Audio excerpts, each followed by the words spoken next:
Hey everybody, NecroVMX here. Welcome to my channel, and you are listening to Potato Casts. At least I hope you're listening to it. If you're just looking at it and you got the video on mute, then, well, I guess you can enjoy some sexy potatoes, but not my voice. I don't know, that was a fail. I was trying to do like this weird nonsensical opening that is just kind of wacky and off the wall, and I guess when you try for that, it doesn't work out, usually. Hey guys, I'm in an interesting mood. I just feel like I want to,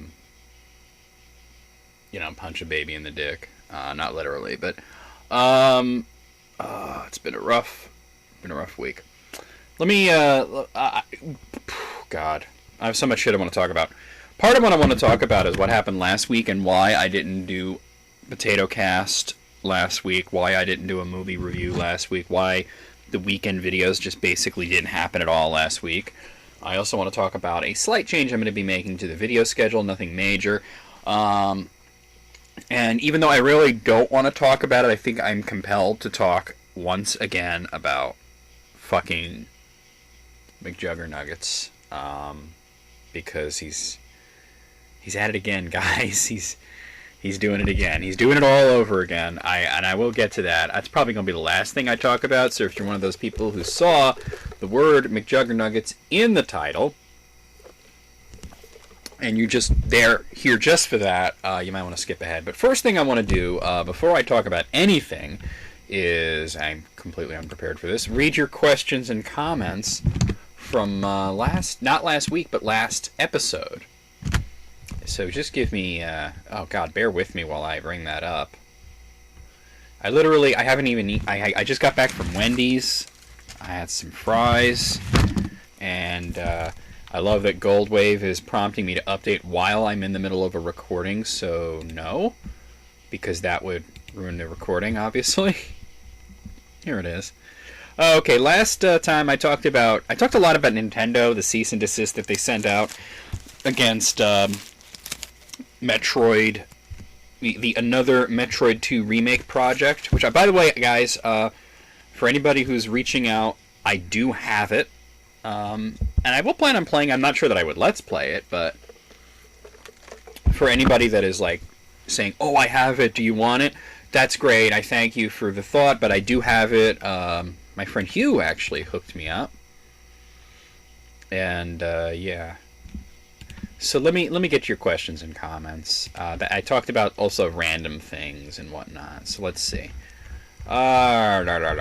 First of all, let me make sure that there's nothing held for review or spammed. There are 2 comments marked as spam, and neither of them look like spam. So let me approve them right now, and then we're going to go back. For some reason, I don't get a lot of... usually when YouTube marks comments as spam, it's because they are. And by the way, I'm about to take my first bite into this new and improved Wendy's grilled chicken sandwich. You can get my live reaction here. It tastes just like the old one. I think they changed the bun. But it literally tastes the same. There's greens and tomato. It's the same grilled chicken. I think it's just the bun has changed. And there's like honey mustard on it. It's the same shit they've always been doing, but whatever. I did have a pleasant discussion at the drive-thru, no less, with the guy at the window there, but that's neither here nor there. Yeah, but for some reason, with YouTube, usually when comments get marked as spam, it's because they are. But for some reason on Potato Cast, a lot of completely normal comments get marked as spam, and I don't really understand that, but whatever. Here's Brandon Kaplan. He says, yeah, you don't need to worry about stats at all in Fire Red. Oh, God, I got to talk about Pokemon. Yeah, that's part of the reason why I didn't do a show last week. Oh. Most of the time you just over-level and handle a situation, but the type of each Pokemon is the most important. Yeah, I am aware of that. I'll be talking a little bit more about the Pokemon Fire Red Let's Play and what happened with that and what's going to happen with that. It's still happening, guys. You're going to get it. It's just something very frustrating happened. Ross Edwards says, I haven't played any Pokemon games since Silver, Gen 2, but I remember them being fairly grindy when you need to train up your Pokemon team. If this remains true in Fire Red, how are you handling the grind time when recording? Are you leveling it? Are you leaving it all in, or are you doing it like Dragon Quest where you cut out periods of time where you're grinding? Well, a little bit of both, actually. I do, like, fight every battle that comes across my way to specifically level, and I do organize it in a way that the one that I want to level is the one that's in front. However, there are times where I'm like, okay, I clearly need to level up. So what I'll do is, between this video and the next one, I will, walk back and forth into the tall grass with fast forward on and do that. That way you guys don't have to watch me fight 50 Weedles in a row. That being said, yeah, it's sort of a mixture of both. I'm trying not to say that being said so much because I realized last episode that is a phrase that I just say way too much. In my opinion, I say it too much. So I can only imagine how you guys feel about that. And I just want to share with you, this is happening live too. My friend Andrew is playing Deus Ex Mankind Divided right now, and I should not have asked him about it because he's waxing poetic. All I said was, so if you burned the game onto a thumb drive yet so you can put it in your pants. And he's just telling me what's going on. He says, so I'm in Golem City, which is basically this big fucking detainment camp made out of modular living containers and stuff. This place is huge, and some of these things are stacked so high they're buildings in their own right. It's a lot like Kowloon in here. Anyway, the cops are all pieces of shit who abuse the augmented people who get thrown in here, hence the name Golem City, and it's on the outskirts of Prague. I never could say the name of that city. You know what I'm talking about. Prague? Prague? I don't know. And one of them has a key card I need, so I follow him around until he goes around a corner where nobody can see us, and he stops to take a piss on the side of a porta potty. Wow, that's hardcore. So I knock him the fuck out and leave him to stew in his own piss. That's great. That's great. Okay, Unfurled Beef. Wow, there's a name from the past. I haven't seen that guy in a while. There's a big comment. I always thought of vagina when I hear that name, which I think is kind of what he was going for. Unfurled Beef, man. That guy. I can't remember when he first subscribed. Let's see. Hey Necro, I haven't been one to comment on many of your videos, but I've been a subscriber for something like 8 years. You know, it might be 8 years. Let me actually look. Hold on a second, Unfurled Beef. We're gonna solve this mystery together. Unfurled Beef. I'm gonna get put on a watch list for putting that in there. Okay. You first subscribed in March of 2009. So that's that's 7 years right there.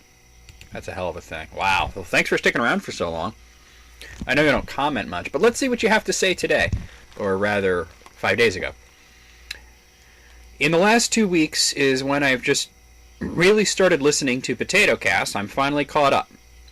I think these are awesome, and I can't believe I've been missing out on them for so long. I have always been a huge fan of your Let's Plays, and I've always kept up with them, but I decided to check out some of your other work, and I've come to really enjoy all of your content. Keep up the good work. Well, thank you very much. I appreciate that. Hashtag Potato! I've always been a console guy, but I've recently decided to go ahead and make the jump to PC. What would your recommendations be for a good gaming PC? Thanks. And then some moth in here. Get out of here. No, you get out. It's like trapped. Fucking hell. Get out. There's nothing for you here. This is a bad place for moths. Jesus Christ. A fucking Venemoth? Is that what's going on here? Now, see, I was going to be nice and chase you out the door, but you had to fly directly into my eyeball. So now you get hit with the disinfectant.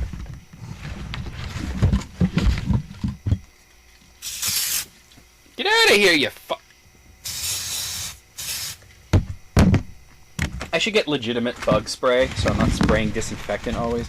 Although it does make the place smell real nice. I don't see where it went. Oh, there he is. This is like my old wasp kill videos from last year. I got him. He's dead. Okay, except it's a moth. Alright, well that was stupid. I was trying to, like, wave it towards the door, but it wanted to fly directly into my face. It did not hit my eyeball. Well, I mean, it kind of did. I do wear glasses, so. Anyway, some other guy named the Nintendo Pimp decides to reply to Unfurled Beef saying, Jesus Christ, I don't know, I just mostly play old-ass shit. Dude, he wasn't asking you, he was asking me. Okay. For a good gaming PC, I mean, I have Alienware, and I know that's not everybody's like top favorite pick because some people feel that it's overpriced. But I'm going to give you recommendations, not on specific parts, but on sort of the philosophy towards building a gaming rig or having it built for you. Set yourself a budget and stick to that. Decide what your budget is going to be beforehand. $1,500 is a really good way to do it. If you want a laptop, it's going to run more because laptop parts are more expensive because they are smaller and they're more specially built and there's more specialty screws and things like that involved, whereas desktop parts are more utilitarian and universal, so desktops are cheaper. That being said, yeah, there I go with that phrase again. If you want to do a gaming PC, you got to think from the ground up. Start with, you know, a good motherboard because you have to think of it needs to support all the parts you're going to have. Think of how much RAM you want. Think of your power supply. You know, that's why I kind of go with Alienware because they take a lot of the really voltage issues out of your hands because they automatically make sure that everything is compatible and everything can run together. You don't have to think of, am I going to fry everything? But the biggest thing for a gaming PC, I mean, you want it to be fast, you want a good processor, obviously, you want a lot of RAM, but the biggest thing is the graphics card. The graphics card is what separates a typical high-end PC from a gaming rig. So, I personally really like the NVIDIA cards, the GTX line. I have the GTX 970, which is a really good card. Before that, on my previous Alienware PC, which I got 3 years prior, was a GTX 680, which was at the time a really good card. My basic thing is, like, look at what the current benchmark is. Look at like some new game that came out that kind of pushes the boundaries, like if there's a new Call of Duty or there's a new Crysis or something, and look at not the minimum requirements but the suggested requirements, and that's a good place to start. As for where to buy it from, this depends on, like, are you going to buy the parts and build it yourself, or are you going to have somebody build it for you? If you're going to, always having somebody build it for you is going to be more expensive, but it's going to be easier. Building it yourself is a bitch, but it's definitely going to be cheaper because then you're literally buying parts. But I would, like I said, if you could afford, you know, going the Alienware route, that's what I would do. Personally, when I'm planning to buy a PC, what I do is I'll say I'm going to earmark the money. I'm going to use my tax refund check for it, which is what I used this year. Actually, my budget was a little higher. I was planning on having a budget of $1,500, but this year, a very, very wonderful subscriber sent me a little donation, unsolicited, I might ask, just for enjoying my content and everything. Sent me $150, which I put towards the budget of the new PC, which actually let me get a slightly better one than I was going to get. So, just try to stick to the budget, and also, you know, obviously operating system is important. Windows 7 was like the standard for gaming. Now it's Windows 10. Don't let anyone talk you into Windows 8.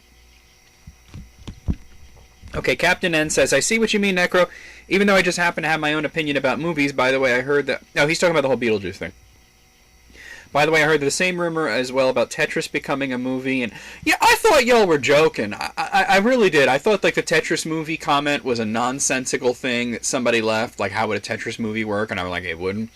And then like I saw somebody else talking about it, and I'm like, well, is this a thing? And I looked into it, and apparently they are doing a Tetris movie. Not only are they doing a Tetris movie, but they're already planning it as a goddamn trilogy, which drives me absolutely insane. As if I'm not crazy enough already, right, guys? And I'm just like, what the fuck, man? You know what? I'm gonna re-answer that question. If somebody said you're gonna make a Tetris movie, I would do not a movie based on the game because that's stupid. I would do a movie about the making of Tetris.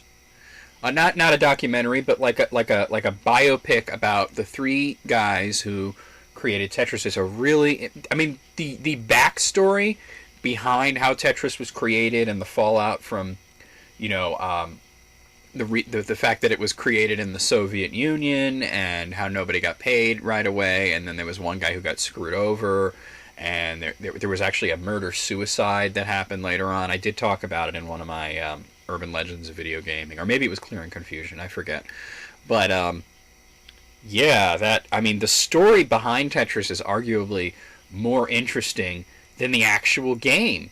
So, yeah, that's what I would do. I think that would be really interesting.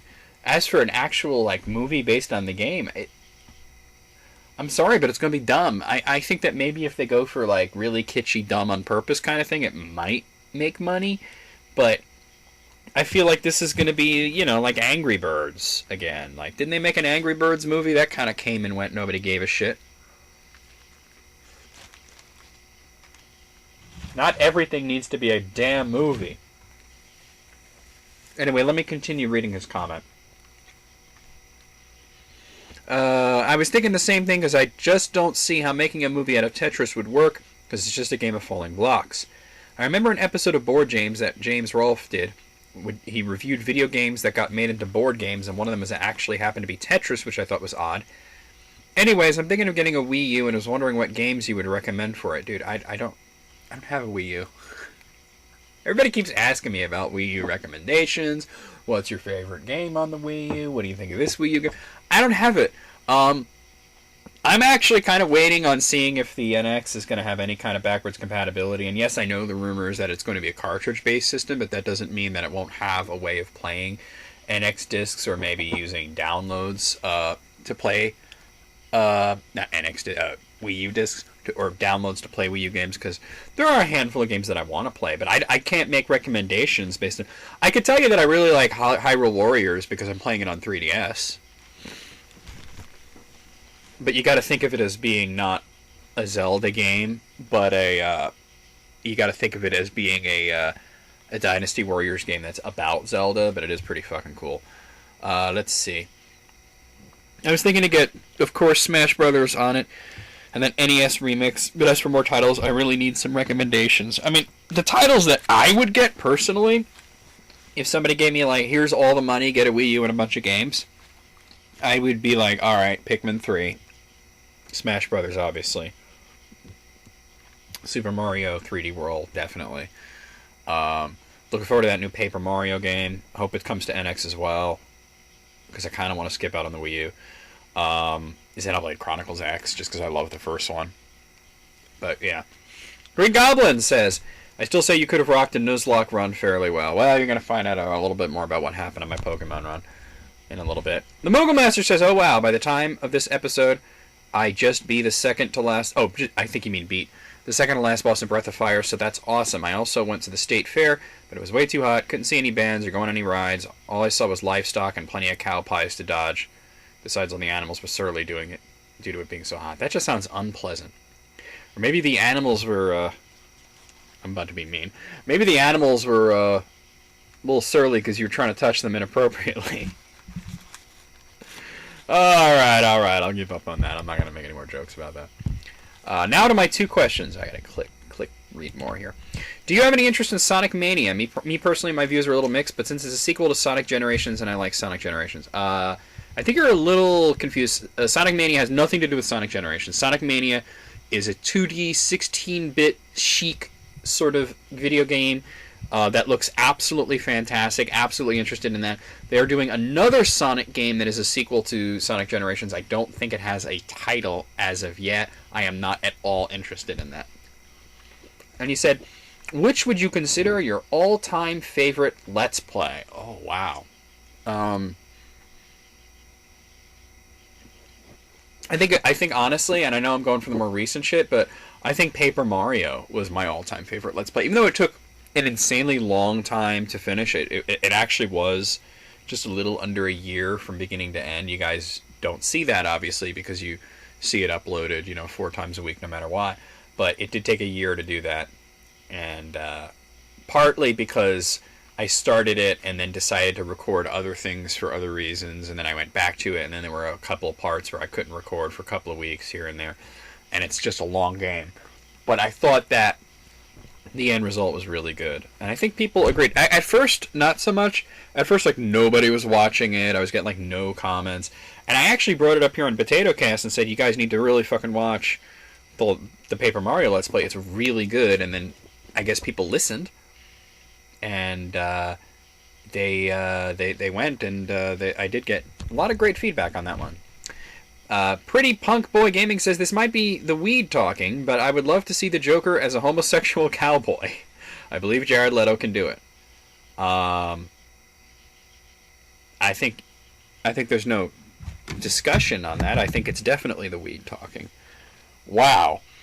The Joker is a gay cowboy. I mean, that you're going back to a joke or a reference I made to when they cast Heath Ledger as the Joker. And, everybody was like, he's going to be a gay cowboy. And, and I'm like, well, no. Just because Heath Ledger played a gay cowboy in, Brokeback Mountain does not mean that he's going to play a gay cowboy in every movie. Just like, there are certain actors that kind of do that, like Adam Sandler is always going to be kind of the schlubby loser, childish guy, and, Morgan Freeman is always going to be, wise and measured, and, Jack Nicholson is always going to be Jack Nicholson. But that being said, I just want to mention, I liked Jared Leto as the Joker, and when I heard how much got cut from the movie, I did find that disappointing, because I liked what little I got, and I thought there should have been more. And I get that he wasn't, like, the focus of the movie and this and that, but I don't know why they would have filmed so much. Like, he said that they filmed so many scenes that they could make a movie just out of that. So, if the Joker's, like, not super central to the plot, which he really wasn't, and he doesn't need to appear that much, why would you film so many things? Jared Leto feels like he was kind of bamboozled, and he's really pissed off about it. And it's like, I want to see him as the Joker in a Batman movie, and a lot of people are bitching about how he wasn't that good, but I thought he was good. He wasn't Heath Ledger, he wasn't Jack Nicholson, because everybody approaches it differently. The Joker is like an actor's dream. Like, that is a dream role. That's like, there are certain roles that, like, they say, oh, everybody would want to play X, like James Bond, for example. But, like, if you step into the role of James Bond, you're very restricted in what you can do and what you can't do. Whereas with the Joker, there are very few restrictions, and it's actually really a lot of freedom. And that's why, like, it was probably Jack Nicholson's greatest role. It was definitely Heath Ledger's greatest role. Mark Hamill, who plays fucking Luke Skywalker, is arguably almost more famous as the Joker.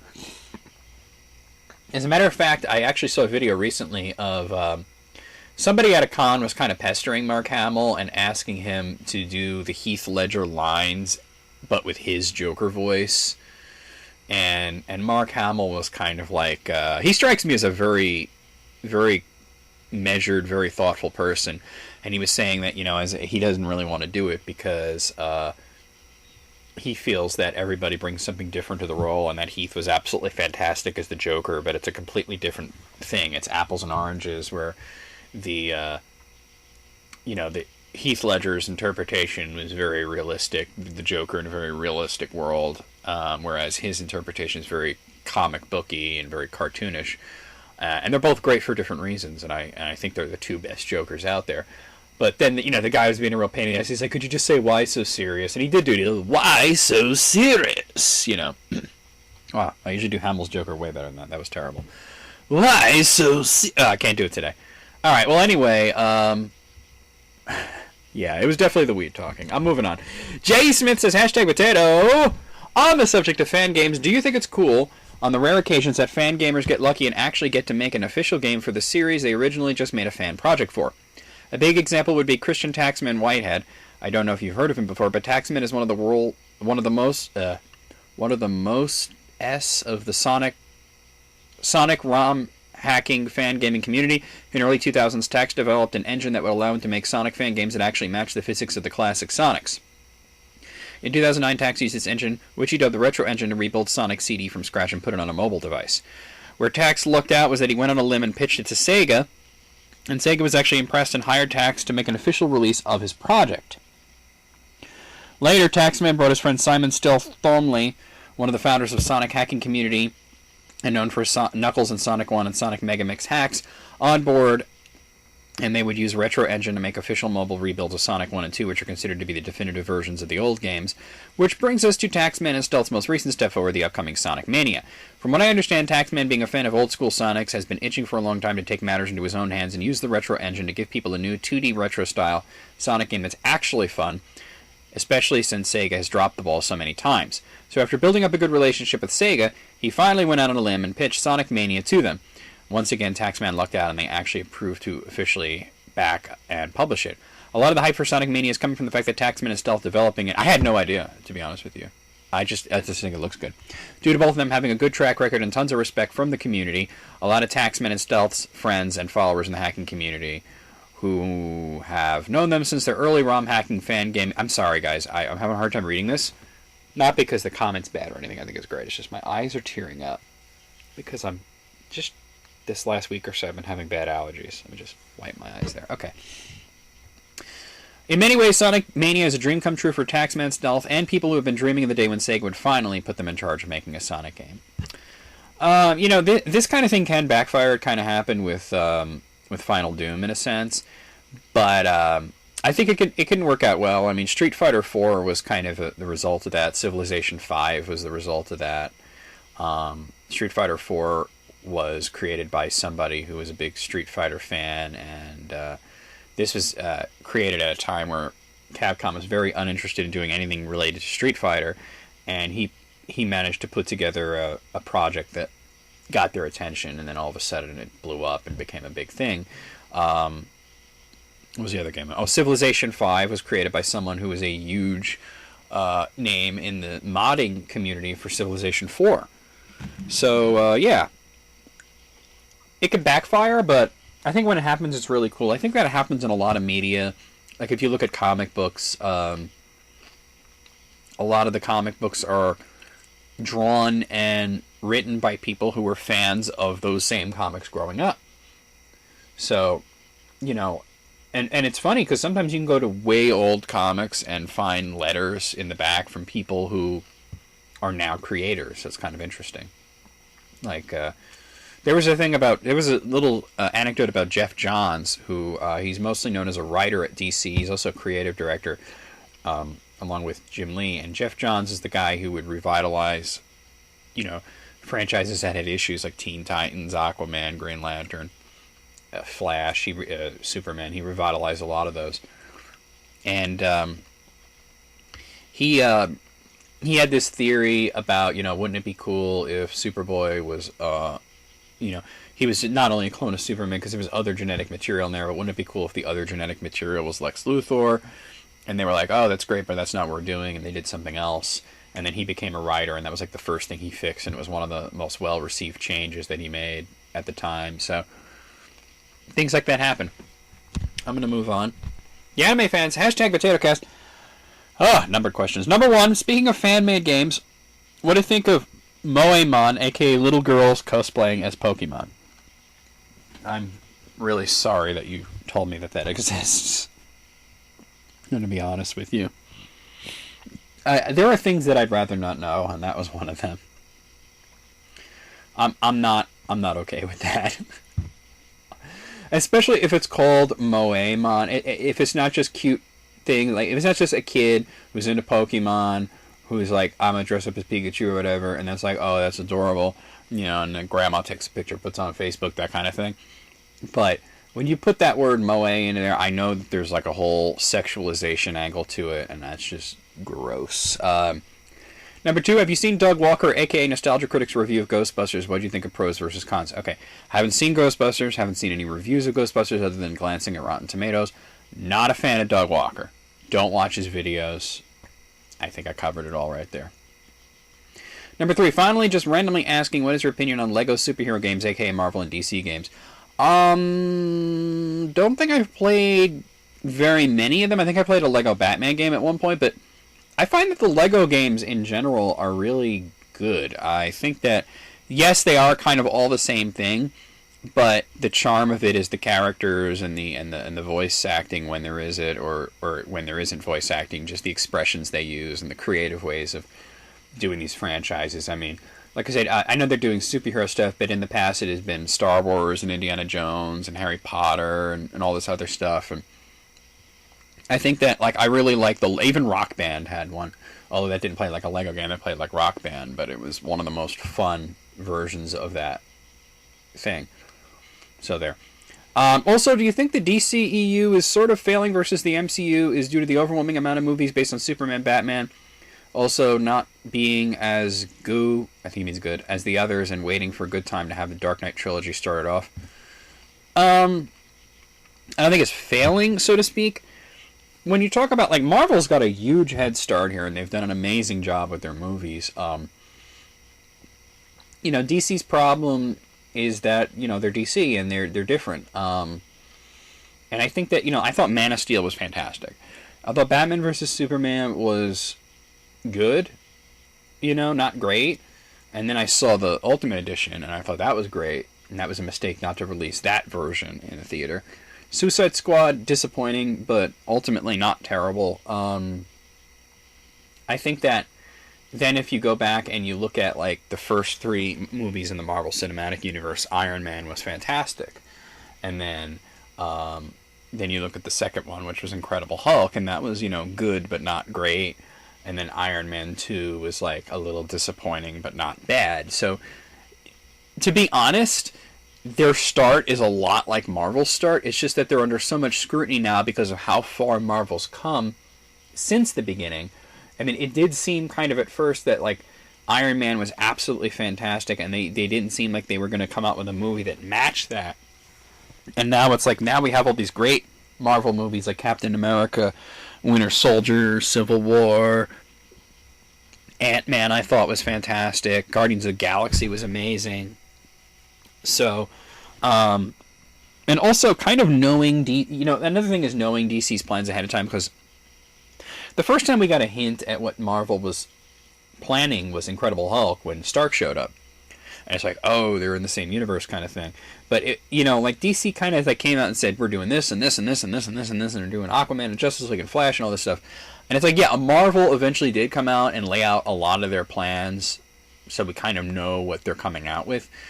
But in the beginning, it was all kind of mysterious, And I think that, like I said, there's a lot of additional scrutiny because Marvel's done it and Fox has done it with X-Men, and everybody's kind of looking at it like, can you do it?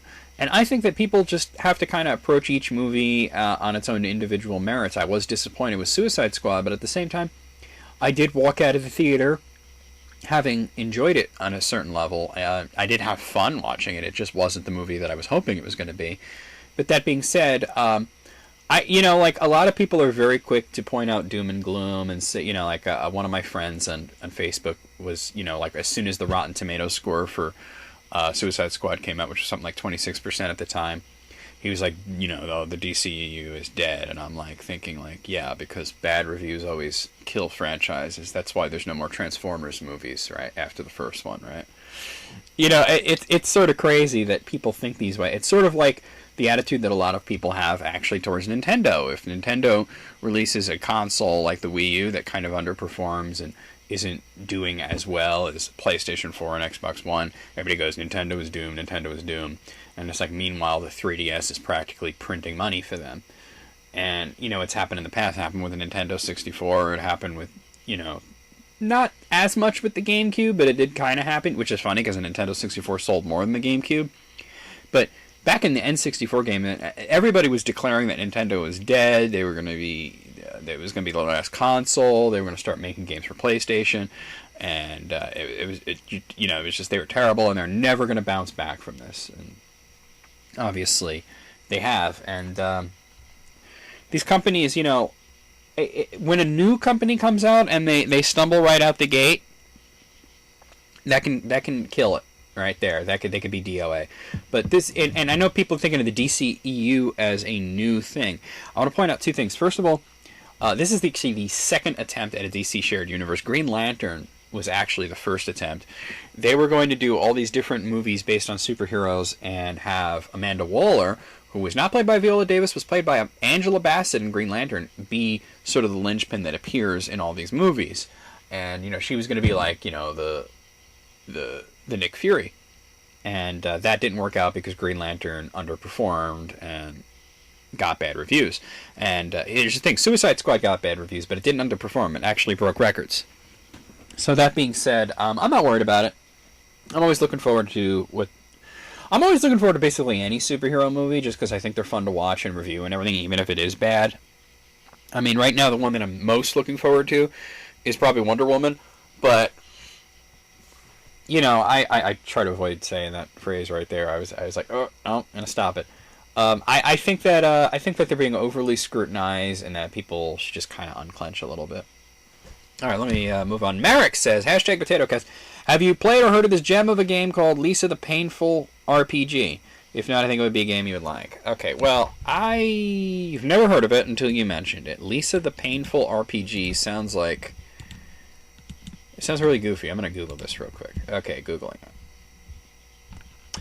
Oh, okay. You know, in the game, I thought the game was just called Lisa.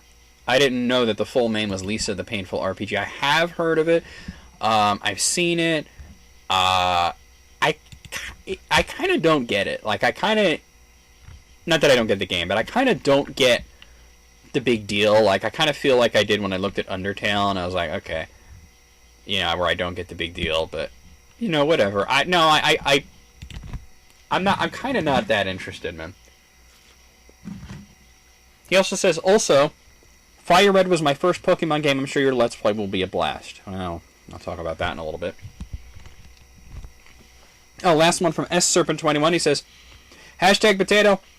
A lot of those 80s properties that were rated R got kids' cartoons and toys like Rambo and RoboCop and later Terminator and Aliens. Necro, as you know, the Famicom has a game called... Okay, he's going on something else here. Let me reply to that. Yeah, so? That doesn't mean that I want to see it being reverse engineered. Like, yeah, there's always that watered down Saturday morning cartoon version.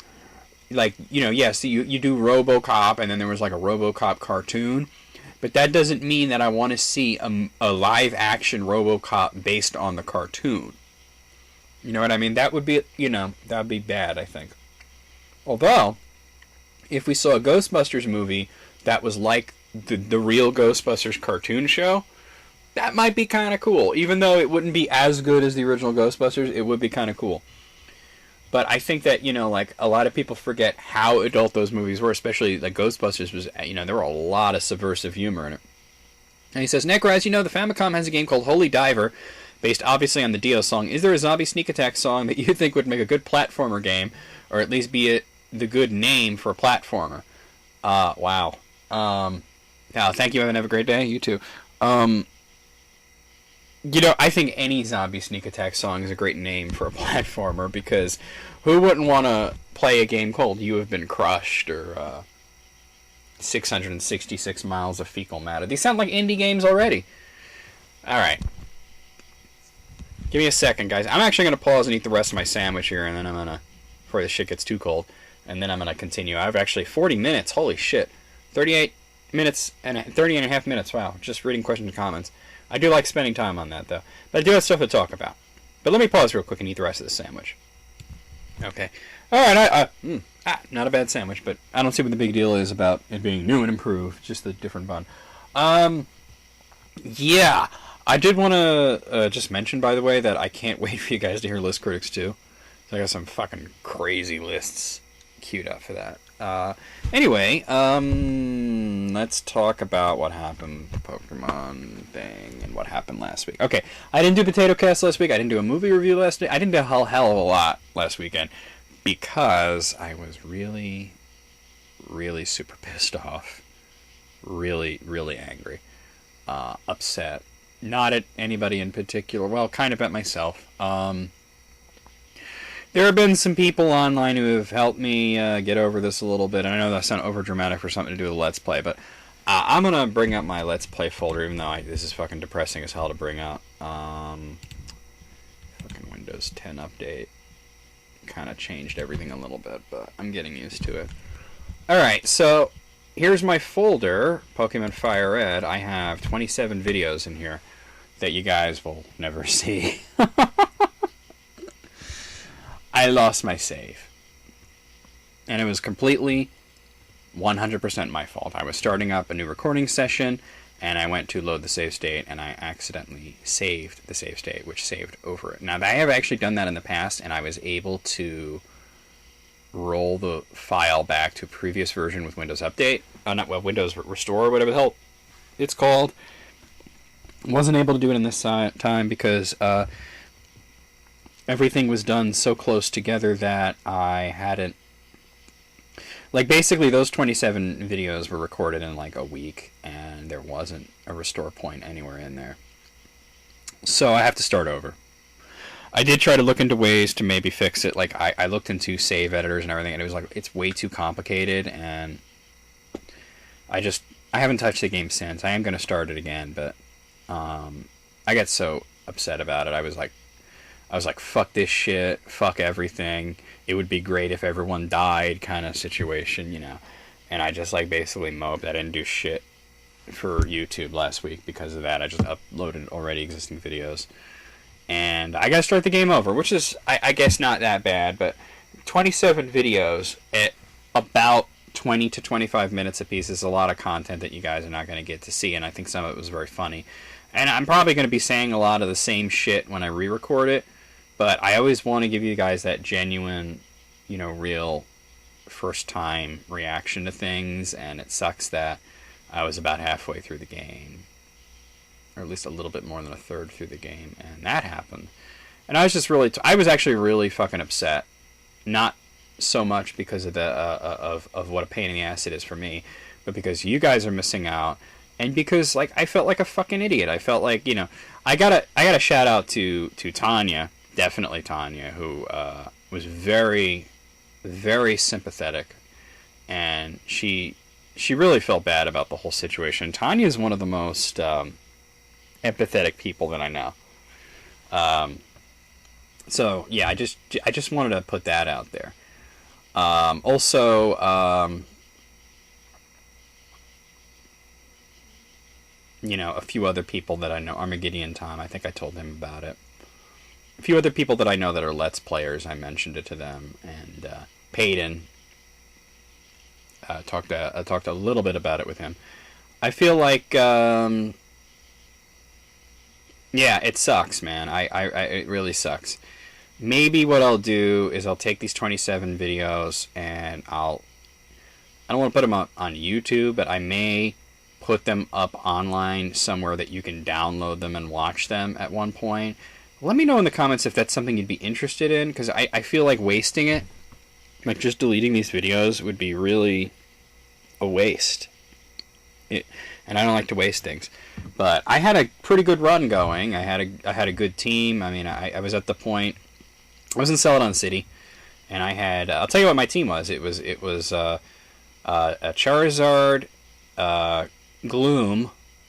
He hadn't yet become Vileplume. But Charizard, Gloom, Raichu, Jolteon, Gyarados, and Pidgeot. And obviously they all had nicknames and shit. I'll start over again. I'm going to try to do like the same shit when I can. Maybe a little improvement here and there, but... No, I'm not doing a Nuzlocke run, but I just feel like, that sucks, you know? So that's why I didn't do anything. I wasn't up for doing anything. Honestly, I'm still butt mad about it. I really am. Not as much as I was, 6 days ago, but I am still, like, super butt mad about it. Like, my butt is so mad right now. So that being said, there we go with that. I gotta start that over again. It's not gonna affect anything on your guys' end other than you're not gonna see these 26 videos on YouTube at least. If you want me to zip them up, and I mean it would be a big download. Let's see, yeah, it's like almost 6 gigs. But it is something that I could do where I could put it up somewhere on the internet and you guys can download it and watch the aborted Let's Play. I mean, it's not the first Let's Play that I've aborted. It's not the first Let's Play that I've fucked up. But it's probably the one that I've lost the most time in, and especially since I was really enjoying it. And that just blows. It just blows, guys. It really does. It's tableau. All right. So that's what happened last week. I know I had a lot of build up for not much talking, but there you go. That's what happened. That's why I haven't been playing Pokemon Fire Red, and that's why I didn't do any videos, because I was like just too angry to do anything.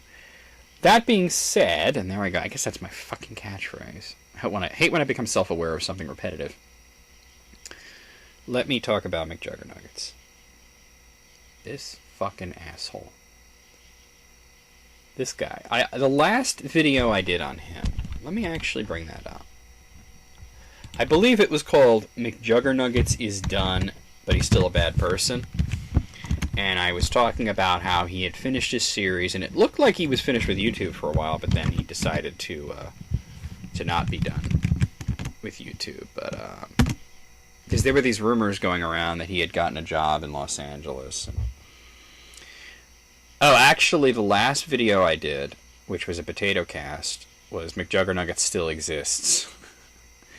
I gotta tell you, okay, so he's been doing this series, and it is a series. He's been doing this fake shit again. Like, and you know, from the get-go, like, when he ended the Psycho series, and then he did that brief, like, Crisis series, and then he was at VidCon and all this shit, then he said, like, you guys want to see real-life vlogs, so I'm going to do real-life vlogs, but my life is boring.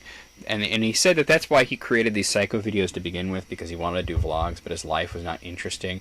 So he made it interesting by making shit up, which is fine. My issue with him has always been that he wasn't upfront about it not being real, that he never just came out and said, this is a series, it's for entertainment purposes, please enjoy it. And I think he would have gotten a lot more respect and a lot less hatred had he done that. But now he's doing this whole thing where, okay, during the Psycho series, there was this like guy named Brian Spitz who came to him, and this was at the point near the end of the series where he was supposedly living in, we know he wasn't actually living there, but his character was living in a trailer that he had parked behind his Aunt Melissa's house, and she didn't know about it. It was like back there secretly, which is pretty funny because, you know, it wasn't exactly hidden. And it was a whole thing, he lied to Uncle Larry and everything, said, oh yeah, he had permission and shit, whereas he really didn't. And Brian Spitz is this guy whose YouTube channel is YouTuber24, and he came by to do, like, this thing where he would spend 24 hours with a YouTuber. And the thing that is amazing was that Brian seemingly was not in on this, that he did not, like, that he knew, that he did not, and I don't want to say he knew, but he did not think that that the whole Psycho series was real, but Jesse stayed in character the whole time. Like, even when the cameras were not rolling, he stayed in character, and he did not break character, he did not let him in on anything. So, you know, and then Brian was kind of butt mad about the fact that Jesse had lied when he finally did come out and say that it was fake. Because, like, he's asking these things like, could we get your dad out here to talk to him? And he's like, no, I'm trying to avoid him. What are you, crazy? You know, and the thing is, like, you know, Brian's thinking, like, I know your dad's an actor. I know he's playing a character. Why can't we just talk to him? That would be great. But, yeah. So Brian felt kind of mad that Jesse pretended to be something that he wasn't, and then even when the cameras weren't rolling, he stayed in character, and he wouldn't admit that it was fake even then. So he did this whole thing where he went back to New Jersey and he flew a drone and all this other shit happened. And they wound up coming to an agreement where Jesse gave all the footage, including all this behind-the-scenes footage, which apparently there's a lot of, to Brian to make a documentary. And the thing is, he also signed a sort of a non-compete agreement where he said that he would not release any of the footage from the behind the scenes or anything that might be in the documentary on YouTube until after the documentary is made. Which makes sense, because why would he want this stuff on YouTube if he's trying to make a documentary? He's trying to make a legit movie about the McJuggernuggets and about the making of the Psycho series. But then a lot of the material, even if like a good amount of the material, like a third of the material in the documentary that's new footage, is already on YouTube because Jesse puts it up, then, you know, why would anybody like really bother with the documentary kind of thing? So Jesse starts putting out these behind the scenes thing. Brian gets mad, sends him a cease and desist. Here's where the fakeness comes into play. You know, a lot of people were thinking that this whole feud between Jesse and Brian was fake, and that this was a new series. And I'm going to tell you that no, that's not the fake part. I think that once again, Jesse is doing a fake series, but he is not letting Brian in on the fact that it's fake. And so he did this storyline, and it is a storyline where somebody broke into his house while he was away. Like literally him and his friend Parker, who is the new cameraman, go out. Nobody's left at home. His dad's not there. His mom's not there. His brother's not there. You know. And then somebody comes and sneaks in to the property, opens up Jesse's window with like a knife, and goes in there and steals this hard drive that has all the behind the scenes information on it. You know, something like, I think it was like 5 terabytes of behind the scenes footage kind of thing. And then this guy makes his own channel called McJuggernuggets BTS or something, and starts releasing things. And then, you know, he does this obnoxious thing where he puts on a Guy Fawkes mask and puts his voice through a distortion thing and pretends like, you know. And it's so obvious that that's Jesse. I mean, it's really super obvious. And a lot of people have now realized that this is fake. And that's good. And kind of what's been happening is I think that Jesse's getting a lot of hate right now because he's not fooling anyone this time, because he fooled a lot of people, and I do mean a lot of people were completely fooled by the Psycho series, which is sad that so many people were fooled by it when it was really very sloppy and everything. But I feel like he's not going to get away with it again because nobody trusts him, you know.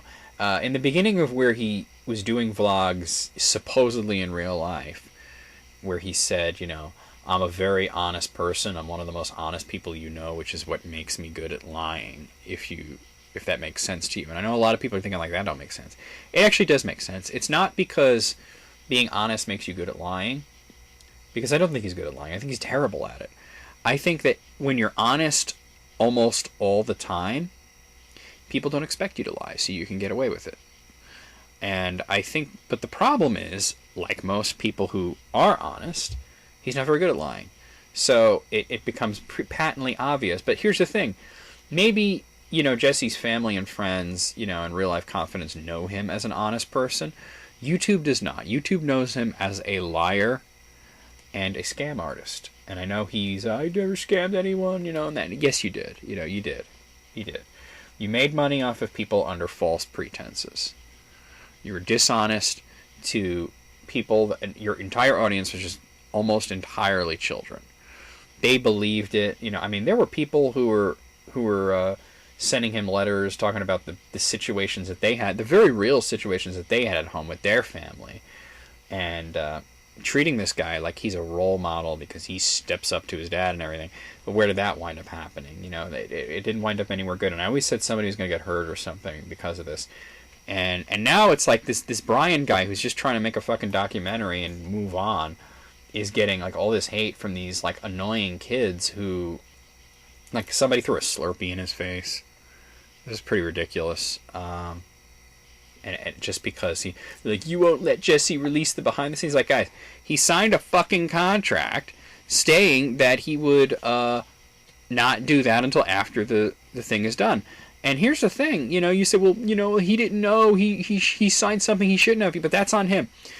I was always taught, ever since I was a kid, both by my parents and by school, that you never sign something that you haven't read and understood. And if you don't understand it, or you don't read, I'm going to tell you something, guys, and this is going off the McJuggernuggets thing, but I get offers for YouTube partnerships all the time. I am a YouTube partner. I'm partnered directly through YouTube, which means that I use AdSense to put the ads on my videos.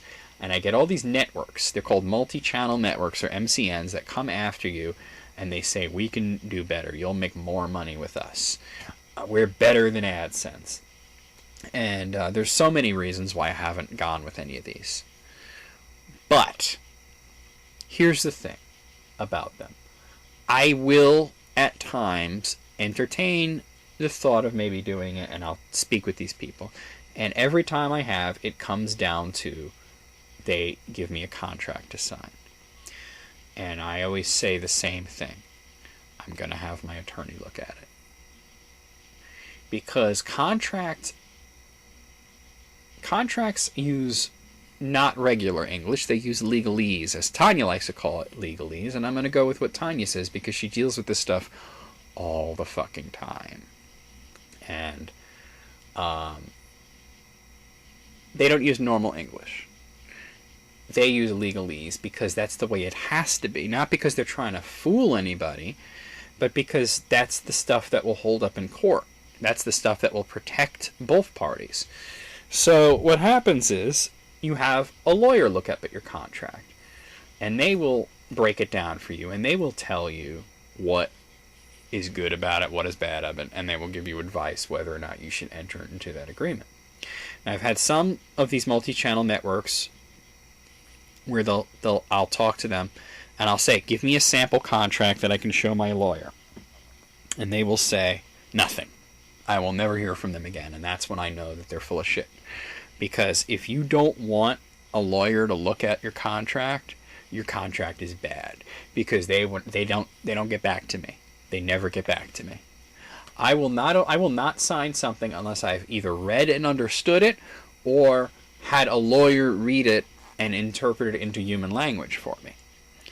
And the fact that he did that does not make him a victim. It makes him stupid. It makes him reckless. And it does not mean that Brian took advantage of him. It means that he did not read it, did not understand it, just signed it for whatever reason. And, maybe Brian did some things that were not so great, like maybe he, flew the drone over onto somebody's personal property and all that. But, at the end of the day, he signed it. And he every time he releases one of those scenes, whether it's on his channel or whether it's on some fake-ass channel where he puts on the same Guy Fawkes mask that he used in the Psycho series, and he stands in front of that same brick wall that's been seen so many times in any, video filmed in the basement, and, does that same terrible fake British accent. And there was a video recently he did where he got on the phone with Brian to try to give him the good news. Hey, I got the hard drive back. The guy gave it back. And Brian's just like, just stop it. I know what you're doing. I know it's fake. Stop it. Stop it. I know that was you with the mask. And he said all the things I said. The same mask, the same brick wall, the terrible British accent. Stop it. Just stop it. And you could see where he was completely deflated because he really thought he was fooling him. He really thought that, he was getting one over on this guy, and he's like, and I've you start to see the real personalities of these people that play these characters come out, and oh man, it's not good. Like Uncle Larry, who was like one of the most likable characters in the series. As a matter of fact, the only character that at the end was still likable was him. And now when you see the supposedly real Uncle Larry, although a lot of this could be skits too, he comes off as a jerk. He comes off as a real jerk. And then Jesse, who, says, hey, I'm nothing like my character. I'm not a whiny brat. I'm not entitled. I'm not an asshole. But he comes off as a slightly less extreme version of his character. Maybe Jesse towards the beginning of the Psycho series, not towards the end of it. He does, it is, clearly exaggerate. What's funny is, the character that was, almost irredeemable, or at least was supposed to be irredeemable in the series, which was the actual Psycho dad, is the only guy that in the videos comes off as a normal person. In these supposedly real-life videos, he comes off as he's like a normal guy, and that's all there is to it. I can't wait to see how they, he turns out to be a fuck-up. But to be honest, this whole McJuggernuggets, I'm so... I so don't want to talk about it, but I know that people want me to talk about it because of all this shit that's going on. Now, there's been direct messages that have leaked from Twitter between Jesse and the guy who supposedly played... I don't know why they keep referring to him as a hacker when nothing was hacked. The guy who supposedly broke into his house, and then people were pointing out that this guy is like 100 pounds heavier than, you know, whoever broke into the house on the security footage. And he's like, oh, well, I had someone do it for me. You know, whatever, man. You know, this is such bullshit. So then these direct messages come out with Jesse saying, oh, yeah, do you want to film a video with me? Like, you know, like bring your acting pants and all this. And this kid is trying to say it's fake, but yeah, it's this damage control. And I'll tell you why it's not fake, by the way. Because in these leaked direct messages from Twitter, the guy's cell phone number was included. And by the way, I do not agree with that. Like, if you're going to leak out something to expose it, that's one thing. But don't leak out people's personal phone numbers. I don't think that's right. That being said, though, he did say on Twitter that his phone number really got leaked. So how could you say that the direct messages were fake when that was the source of the leak that actually happened? You know, it's kind of crazy. Like, it's such a small amount of respect for their viewers' intelligence that it's amazing that and no, I'm not going to do another Exposed series, because at this point, the reason that I did the Exposed series to begin with, because there were real people who believed it, and the majority of them were children, and I felt that they were being taken advantage of. At this point, it seems that almost nobody really believes it. And Jesse, if you're out there, because I know you fucking Google yourself all the time on YouTube, you search for yourself and you listen to videos about yourself and whatnot. If you're listening to this, I just want to say one thing about it. Well, two things, actually. One is have more respect for your viewers, okay, and their levels of intelligence. Just because most of them are children does not mean that you can go to that level that you have with these. And I know you'll never admit it because you'll be, you know, in trouble legally. But we know that the other channel was you, and that you were releasing the behind-the-scenes stuff, and that the guy in the mask was you. I mean, we know it. Everybody knows it. So have a little more respect for your viewers' intelligence. And the other thing is please just if your life is not that interesting, then yeah, do skits, but be forthcoming about it, and don't involve somebody like Brian, who's just trying to get a fucking movie done, from what I can see. I mean, the only controversy about this that I've seen, for me, is whether or not Brian is in on this or not. It seems like he's not. But, you know, and now this guy's having, like, children throw Slurpees at his face, which is just really, really ridiculous. You know, that is really stupid. That is really dumb. And the fact that it's come to that because you're trying to portray him as a bad guy. You're trying to portray him as a bad guy in your fucking fake YouTube drama series, okay? And that ain't right if he's not in on it. You know, just like last time when you had him come out and do the interviews and whatnot, you should have broke character. You could have had him sign a non-disclosure agreement. Obviously, you don't know how the real world works. You're just like your character. You don't know how the real world works. You don't know how contracts work. You don't know how law works, you know. And that's just it. You know, and that's why you'll always be on YouTube and not, like, working in television or movies, because it won't work unless you can work with other people. I'm going to wrap it up here, guys. I hope you guys enjoyed listening to my ranting of rambling rantness. I don't know. It's kind of Channel Tiny there for a second again. Yeah. Alright, I'll see you guys hopefully next week with more Potato Cast, unless something else comes up where I can't do it. And just keep an eye out for more great content. I am going to start the Pokemon Fire Red Let's Play over again. I don't want to, but I am going to. See you guys real soon. VMX out.